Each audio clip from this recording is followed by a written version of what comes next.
नमस्कार, मैं हूं पुण्य प्रसून वाजपेयी।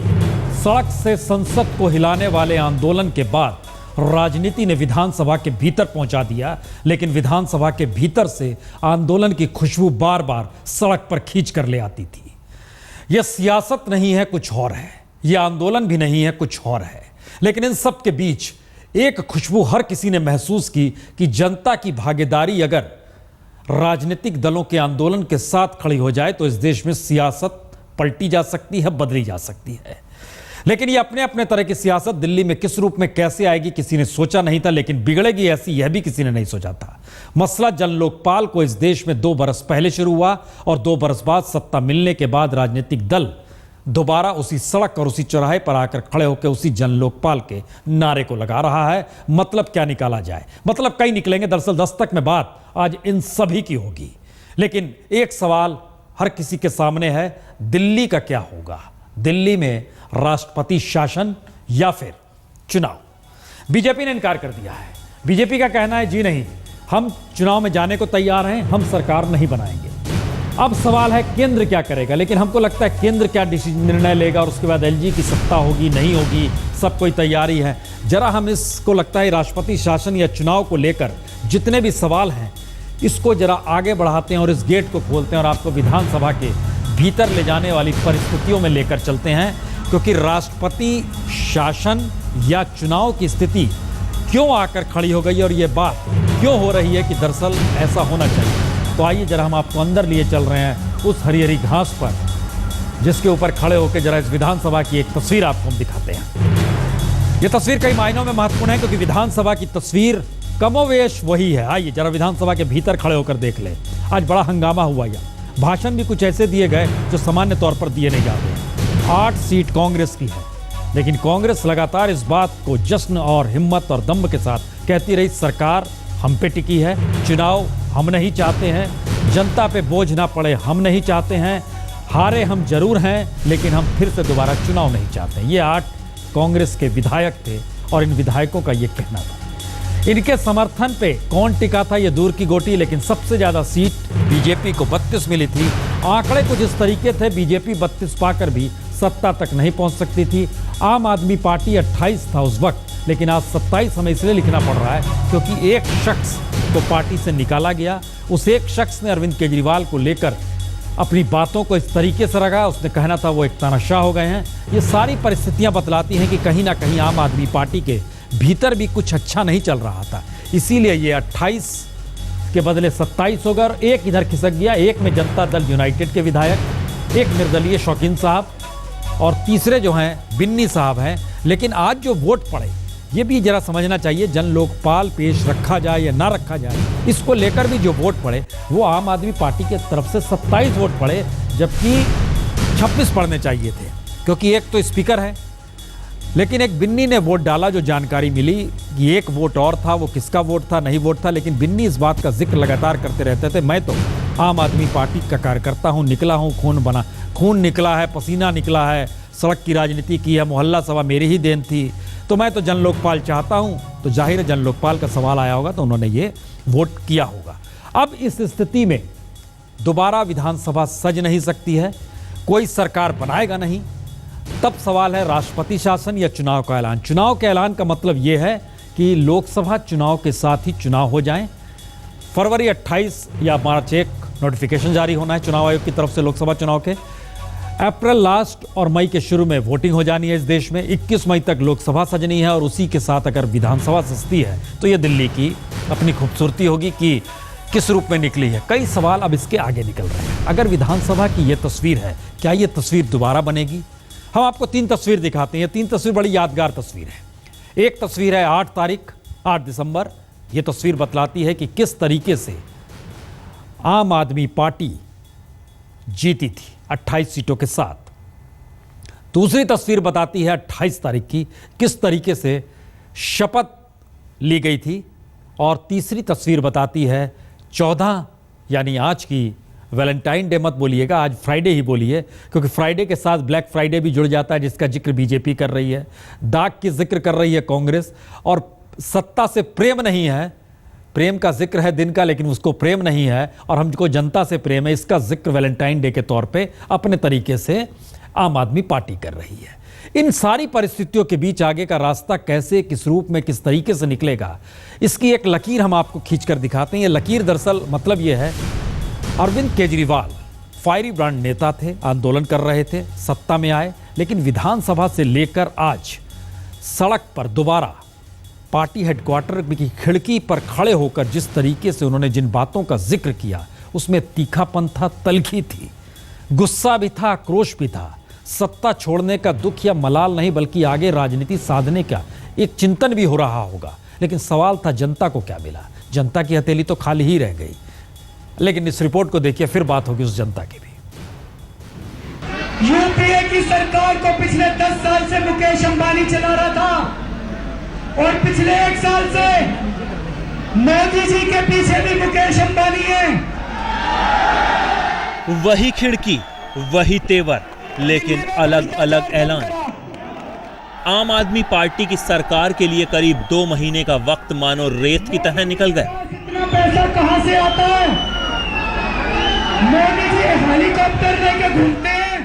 लोकसभा चुनावों से पहले इस बात की अटकलें कई दिनों से लग रही थी कि जन लोकपाल के मुद्दे पर केजरीवाल सरकार इस्तीफा दे सकती है, और आज केजरीवाल के इस्तीफे की कहानी भी यहीं से शुरू हुई। तो आज हमारी सरकार इस्तीफा देती है। बीजेपी कांग्रेस ने विधानसभा में दिल्ली जन लोकपाल बिल पेश नहीं होने दिया। इस पर केजरीवाल भी कांग्रेस बीजेपी पर जमकर बरसे। मैंने संविधान की शपथ ली थी, मैंने केंद्र सरकार के आदेशों की शपथ नहीं ली थी। बीजेपी और कांग्रेस दोनों को पता है कि अगर हमने केंद्र सरकार में ये कानून भेज दिया तो वो कभी अप्रूवल नहीं देने वाले, इसलिए ये दोनों इकट्ठे हो गए और इन दोनों ने इस बिल को आज प्रस्तुत नहीं होने दिया। और ये दोनों इकट्ठे नहीं होते, इसका सबसे बड़ा कारण है कि 3 दिन पहले दिल्ली सरकार ने मुकेश अंबानी के खिलाफ एफआईआर दर्ज की है। मुकेश अंबानी बीजेपी और कांग्रेस दोनों को चंदा देते हैं।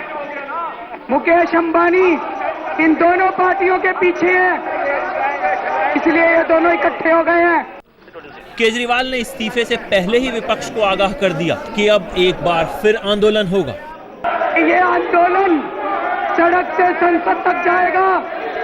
हम सड़क पे भी आंदोलन करेंगे, हमारी सरकार रहे ना रहे। आप लोग हम यहाँ सरकार बचाने के लिए नहीं आए हैं, वो सुन रहे थे। हम यहाँ देश को बचाने के लिए आए हैं।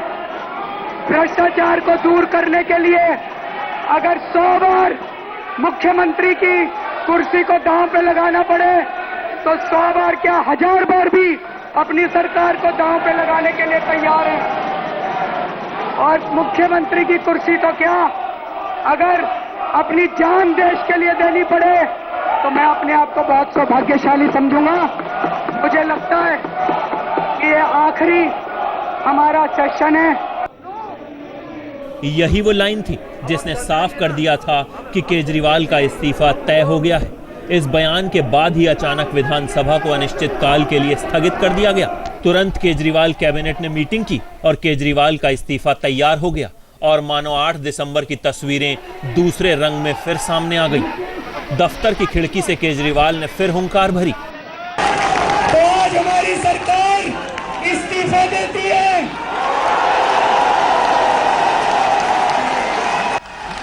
केजरीवाल बोले और बेबाक बोले। आरोप लगाया कि मुकेश अंबानी की वजह से ही बीजेपी कांग्रेस ने उनका जन लोकपाल बिल पेश नहीं होने दिया।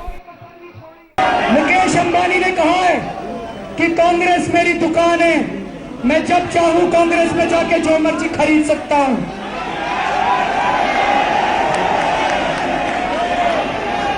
और पिछले 1 साल से अभी तक यूपीए की सरकार को पिछले 10 साल से मुकेश अंबानी चला रहा था, और पिछले 1 साल से मोदी जी के पीछे भी मुकेश अंबानी है। केजरीवाल के निशाने पर उपराज्यपाल भी आए, और जिस संविधान के नाम पर केजरीवाल की सरकार गिरी, उसी संविधान के नाम पर केजरीवाल ने जान कुर्बान करने की बात तक कर दी। और दिल्ली के लेफ्टिनेंट गवर्नर अपने आप को वाइसरॉय समझते हैं उनका, अंग्रेजों का। विधानसभा को तो ये कुछ समझते ही नहीं है। ये सोचते हैं इनको तो आजादी नहीं मिली अभी तक, सारा काम हमसे पूछ के करेंगे। नहीं पूछ के करते तुमसे हम काम। दिल्ली के तख्त पर केजरीवाल आंधी की तरह आए और तूफान की तरह चले गए, लेकिन अपने पीछे सवाल छोड़ गए। क्या ये तूफान लोकसभा चुनावों में चक्रवाती तूफान बनकर फिर लौटेगा, या फिर ये केजरीवाल की राजनीतिक भूल बन जाएगा? आज तक ब्यूरो। जी, झरोके से भाषण दिया जा रहा था, लेकिन हम दोबारा देखिए उस विधानसभा के भीतर इसलिए खड़े हैं क्योंकि कुछ सवाल अनसुलझे हैं। इस विधानसभा के भीतर ऐसी कोई परिस्थितियां नहीं है, चाहे वो कांग्रेस के 8 हों, बीजेपी के 32 हों, 27 सीट आम आदमी पार्टी की बनी हो, कोई ऐसी सिचुएशन नहीं बनती है जिससे ये लगे कि सरकार बन सकती है। बीजेपी ने 32 विधायक हैं, लेकिन कह दिया है कि जनाब हम किसी भी हालत में, ये जो 32 विधायक आप देख रहे हैं ये 32 विधायक हैं, लेकिन कह दिया हम सरकार नहीं बनाएंगे। इसका मतलब है क्या चुनाव की दिशा में जाएंगे? हम जरा इस स्थिति को समझाएंगे कि दरअसल हम बार बार इसका जिक्र क्यों कर रहे हैं। हर किसी के जहन में होगा चुनाव तो होना ही चाहिए, क्यों नहीं हो सकते हैं चुनाव और क्यों राष्ट्रपति शासन का जिक्र कर रहे हैं, हम आपको बताएंगे। लेकिन देखिए किया क्या गया इस बीच में। 28 दिसंबर को शपथ ग्रहण समारोह, 666 लीटर पानी मुफ्त का ऐलान, बाकायदा मैनिफेस्टो की बात इंप्लीमेंट, 400 यूनिट तक बिजली 50% सस्ती, बाकायदा मैनिफेस्टो का इंप्लीमेंटेशन, चुनावी घोषणा पत्र का, बिजली वितरण कंपनियों के ऑडिट का आदेश, जिसको शीला दीक्षित कहती थी नहीं करा सकते, इन्होंने करा दिया, भ्रष्टाचार विरोधी हेल्पलाइन जारी कर दी गई, लेकिन काम वो उस रूप में नहीं कर रही थी, ये भी एक सच है। नर्सरी एडमिशन हेल्पलाइन जारी, इसने जरूर प्राइवेट स्कूलों की नकेल कस दी कि आप गड़बड़ी मत कीजिए, फंस जाइएगा।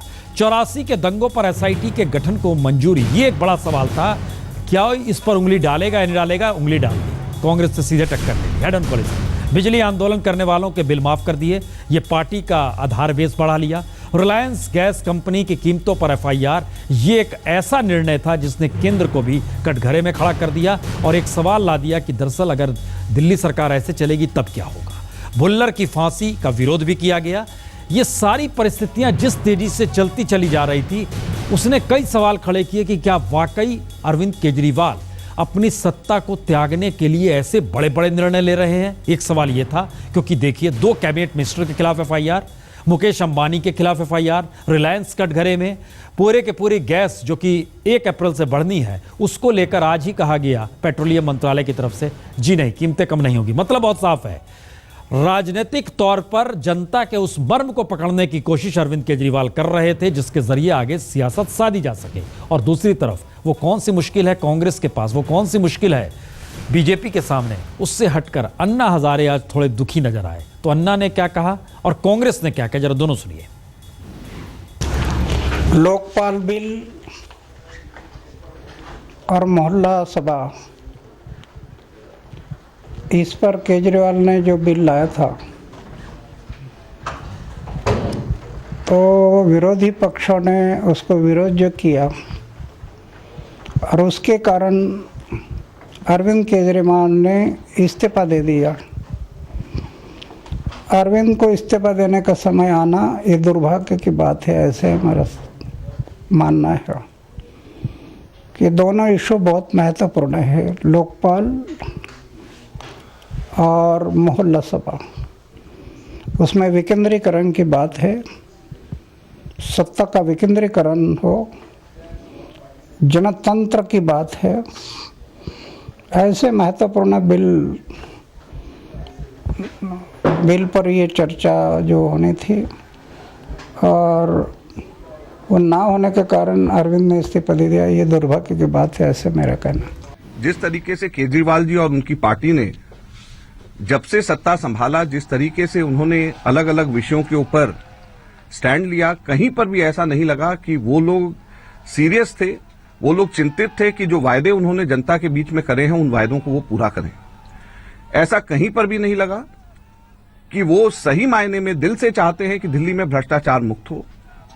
ऐसा कभी भी नहीं लगा कि वो सही में दिल से चाहते हैं कि दिल्ली के अंदर जन लोकपाल लेकर के आए। ऐसा कभी भी नहीं लगा कि वो सही में चाहते हैं कि दिल्ली के अंदर बिजली के रेट आधे कर दिए जाएं। ऐसा कभी भी नहीं लगा कि दिल्ली के अंदर वो पानी फ्री में देना चाहते हैं।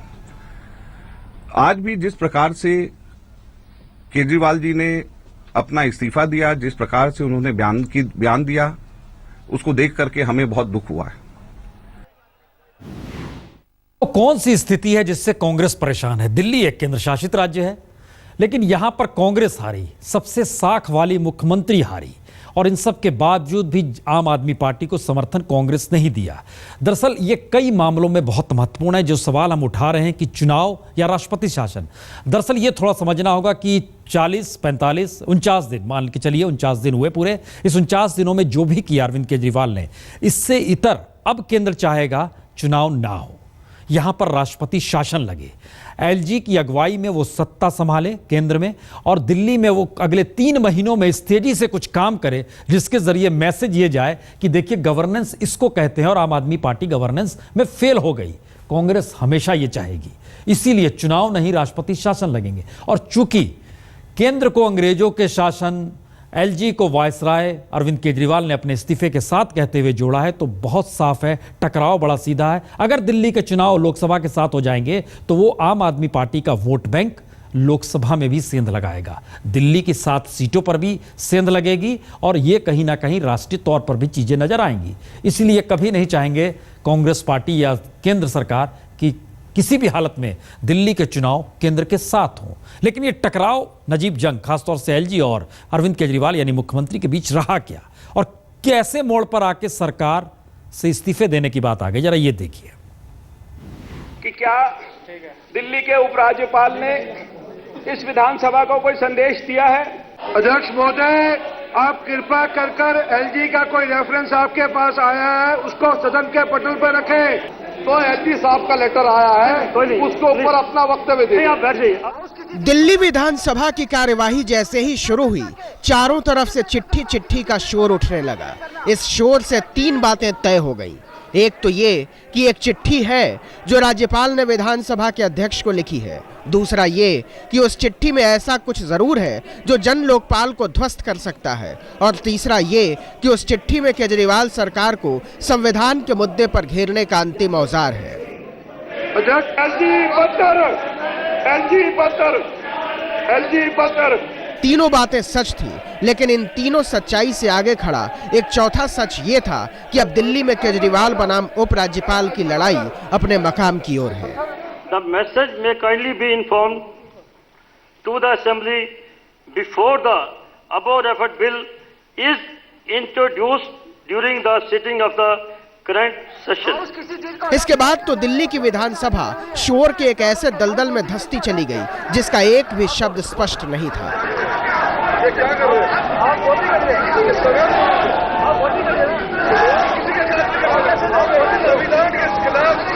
अरविंद केजरीवाल को जरूर अंदाजा रहा होगा कि क्या होने वाला है। जन लोकपाल पेश करने से पहले उन्होंने सारे विकल्पों पर सोचा न हो, ऐसा मुमकिन नहीं।